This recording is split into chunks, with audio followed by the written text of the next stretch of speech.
किसने भेजा था? चौधरी यूनुस ने। हैं? चौधरी यूनुस ने। वो कौन है चौधरी यूनुस? कौन है? कौन है वो? चौधरी यूनिस कौन है?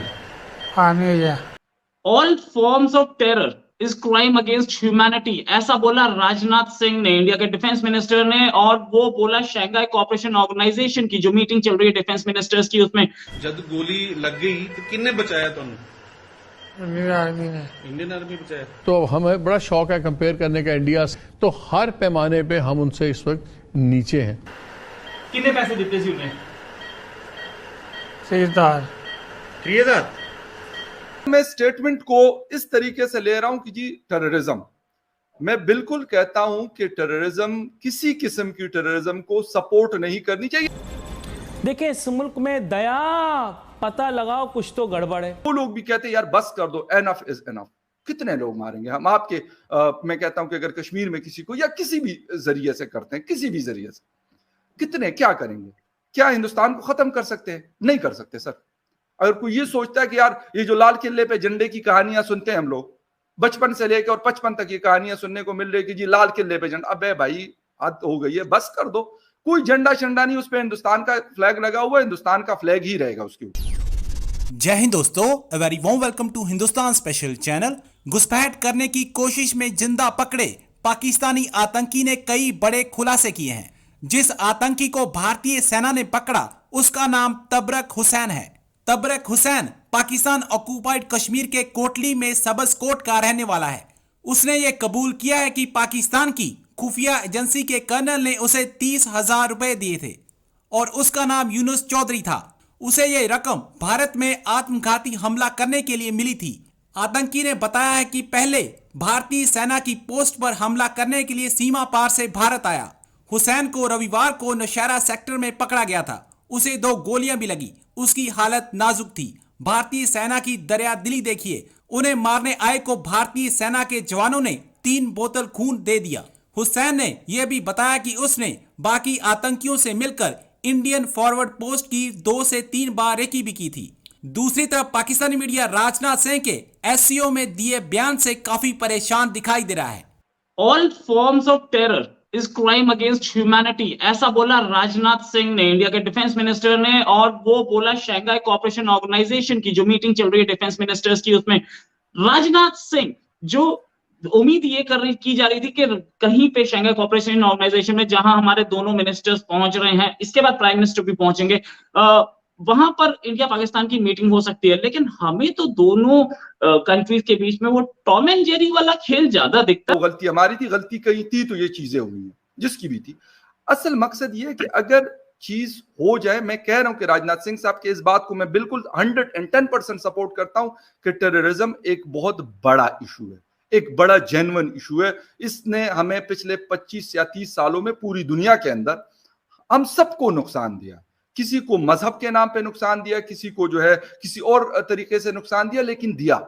लेकिन इसका हल मौजूद है। ये नहीं है हो सकता कि हम कहें कि यार एक मसला होगा और उसका सोल्यूशन नहीं। कोविड आया, लोग कहते पता नहीं क्या होगा क्या होगा। आज कोविड क्या है, आज आते किसी को फर्क ही नहीं पड़ता यार व्हाट इज कोविड, खत्म हुआ। इस तरीके से ये भी एक चीज है, कोविड से बड़ी चीज नहीं है कि मतलब जिसने पूरी दुनिया को बंद करके रख दिया था। हमारे पाकिस्तान और हिंदुस्तान के बीच में मसाइल होंगे, लेकिन ऐसे मसाइल नहीं है कि उसको हम सोल्यूशन उसका नहीं निकाल सकते। वाटर कमिश्नर अभी भी न्यू दिल्ली में बैठे थे, गालिबन मई में। मार्च में पाकिस्तान इस्लामाबाद में बैठे थे ना। वो कोई और ना वो अफगानिस्तान से आए थे, ना वो इजराइल या ना अमेरिका से आए थे।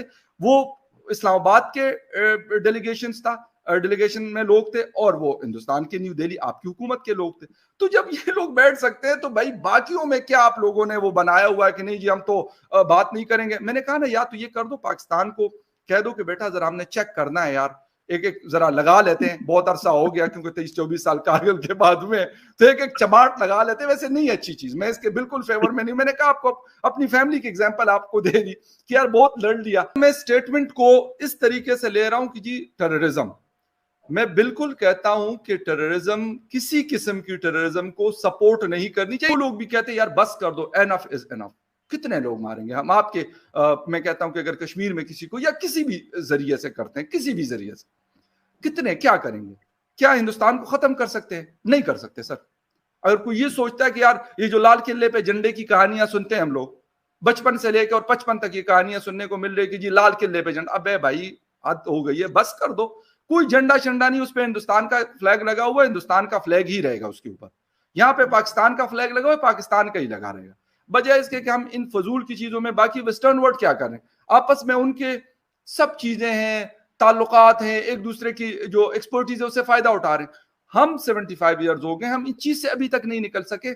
मसला बड़ा होगा, मैं ये नहीं कहता कि मसला बड़ा नहीं होगा। Terrorism is a big problem for all of us, but इसका ये नहीं कि इसका सोल्यूशन नहीं। जब हम बैठेंगे एक टेबल के ऊपर, भाई ये होगा कि यार 2 + 2 = 4, इसका सोल्यूशन निकालना और उसको हमने खत्म करना है, क्योंकि हमने तरक्की करनी है। हमने ये नहीं करना कि जाके यार 200 बंदा कश्मीर में भेजेंगे तो उसको कोई और नाम दे देंगे, हमने ये करना, हमने बस ठीक है यार, जो हुआ सो हुआ, जो गलत हुआ या जो सही हुआ उसको साइड पे रखकर अभी आगे हमने बढ़ना। तो अगर ये चीज होगी तो इसका कोई सोल्यूशन निकलेगा और लोगों की जिंदगियों पे अच्छा असर पड़ेगा। वरना क्या होगा, मैंने आपको सिंपल बता दिया कि 3 साल में ना कोई पाकिस्तान के गम में वहां कोई किसी की डेथ हुई है, और अच्छी बात है नहीं हुई, और ना यहाँ पे किसी की ऐसी हुई है। हाँ, मेरे जैसे बहुत सारे लोग चाहते हैं, और मेरा ख्याल है हिंदुस्तान में भी ऐसे लोग होंगे को कहेंगे कि यार ठीक है, एक नॉर्मल हालात में एक नॉर्मल रिलेशंस होने चाहिए। बेशक ट्रेड हमारा कम है या ज्यादा है, बाकी हमारा आना जाना बहुत ज्यादा है या कम है, लेकिन एक नॉर्मल जो तरीकाकार है पड़ोसियों में वो होना जरूरी है और वो होना चाहिए। तो सर इसी तरह कंट्रीज भी यही होती है, एक फैमिली है, हिंदुस्तान एक फैमिली है, पाकिस्तान एक फैमिली है, ठीक है, और आपस में रिश्तेदारियां भी हैं। ऐसा नहीं है कि मतलब ये बिल्कुल कट ऑफ है कि नहीं जी हम तो बिल्कुल जी अलग है, ये बिल्कुल अलग है, ऐसा बिल्कुल भी नहीं है। बहुत सारी चीजें मुश्तरक हैं। मैंने कहा बातें सातें सब कुछ होता है, खाना पीना सब कुछ ऐसा है, मिक्स है। आप अगर हिंदुस्तान में जाके खाएंगे या पाकिस्तान में जाके खाएंगे तो बहुत सारी चीजें आपको एक जैसी मिलेंगी। उसकी वजह यह कि एक जैसे लोग रहते हैं। बात करेंगे तो मेरे ख्याल अच्छा होगा। नरेंद्र मोदी जी भी हैं, बड़े अक्लमंद आदमी है, ऐसा नहीं है कि मतलब कोई दूसरी दफा के प्राइम मिनिस्टर बनते हैं। नवाज शरीफ साहब के घर भी आए हो, और ये भी इतलात आ रही हैं कि शायद इस सीओ वाले फोरम पे बहुत ज्यादा चांसेस है, दोनों मियां शहबाज शरीफ साहब और नरेंद्र मोदी जी, गालिबन सितंबर एंड में ये होना है या अक्टूबर में। तो कहते हैं कि यार वो बहुत चांसेस हैं कि वो एक दूसरे से हाथ भी मिला ले, और हो सकते, मैं ये नहीं कहता कि वो जाके बैठेंगे तो सारा कुछ क्यों करके हल हो जाएगा, या राजनाथ सिंह साहब या हमारे डिफेंस मिनिस्टर बैठेंगे तो ये सारा कुछ, ये नहीं होगा। इसके लिए टाइम चाहिए होगा। पहले भी हम लोग बैठे हैं, और अब होपफुली, क्योंकि आप लोगों के चाइना के साथ पिछले 2 सालों में 16 बैठकें हुई हैं, 16, और कहते हैं कि ये भी काफी नहीं है, नाकाफी है, ठीक है। तो होगा ये, खैर है, कोई नहीं। ऊंच नीच, मैंने कहा ना, हमारे कजनों में भी लफड़े रहते रहे, आप लोगों के यहाँ भी फैमिली मैटर चलते रहते होंगे, कभी जायदाद का मसला, कभी किसका मसला, कभी किसका मसला, तो ये होता रहता है। लेकिन मैं इस बारे में होपफुल हूँ कि यार हो जाएगा, टेंशन नहीं है। राजनाथ सिंह साहब कल को हो सकते ये बयान बदल भी दे कि नहीं यार ठीक है हो जाएगी बात।